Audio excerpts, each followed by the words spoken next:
Isang magandang hapon po or magagabi na rin po sa bawat isa sa atin.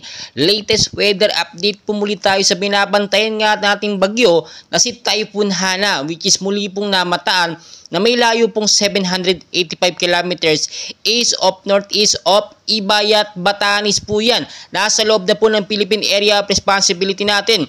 Pumapalo na nga po ngayon sa 120 kilometers per hour ang lakas po ng kanyang hangin, malapit pa rin po sa sentro. May bugso pong 150 kilometers per hour pa northwestward po ang kilos na may bilis pong 20 kilometers per hour. Makikita nyo po sa ating pinaka live radar, no? Ito pong nasa gitnang may bilog.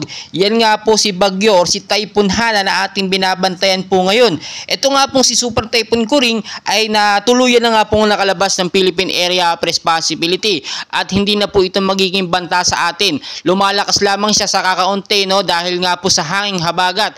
Ito naman po si Bagyong Hana, no, o Typhoon Hana, ay tinitignan natin yung mga posibilidad na ito nga po ba'y posibleng maging isang ganap na super typhoon sa paglipas lamang po ng ilang mga oras. Biruin po ninyo 120 kilometers per hour ang lakas ng kanyang hangin. At posible po itong lumakas or pumalo sa mas malakas pa, no? At nakita naman natin, diyan din nagsimula itong si Super Typhoon Kuring from mahina hanggang sa lumakas. So 120 kilometers per hour na expect po natin. Mamaya-maya lamang po ay pwedeng itong mas lumakas pa at pumalo po sa 140 to 160 kilometers per hour. So pa-northwestward ang kilos at nasa Ibayat, Batanes na siya, no? Pinag-iingat po yung mga lugar na yan dahil nga naglandfall na po ito sa ating Philippine Area of Responsibility. Sa ngayon po maging I'm ready po tayo sa mga posibilidad dahil hindi lamang po isa, dalawa, bagkus, tatlong bagyo po ang ating binabantayan. Ito si Bagyong Kuring, no? Makikita nyo bahagyang humina, no?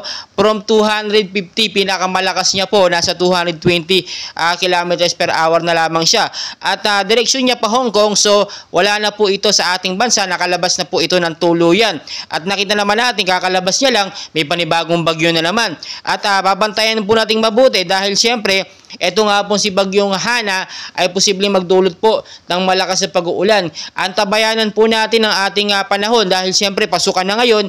Titignan po natin yung mga lugar na walang pasok. Expected po natin yan kahit wala pong update sa Pag-asa. Basta alam po natin na malakas ang ulan sa umaga ay posibleng wala pong pasok. So meron pa po bandang Silangan, no? Binabantayan natin panibagong active low pressure area at posible nga pong maging isang ganap din na bagyo. So sa ngayon, ito ang main focus natin, si Typhoon Hana, which is nasa loob ng Philippine Area of Responsibility. So okay, nakikiusap, paki-like, subscribe, pa-hit po ng notification bell para updated po kayo sa ating mga weather update. Maraming salamat po.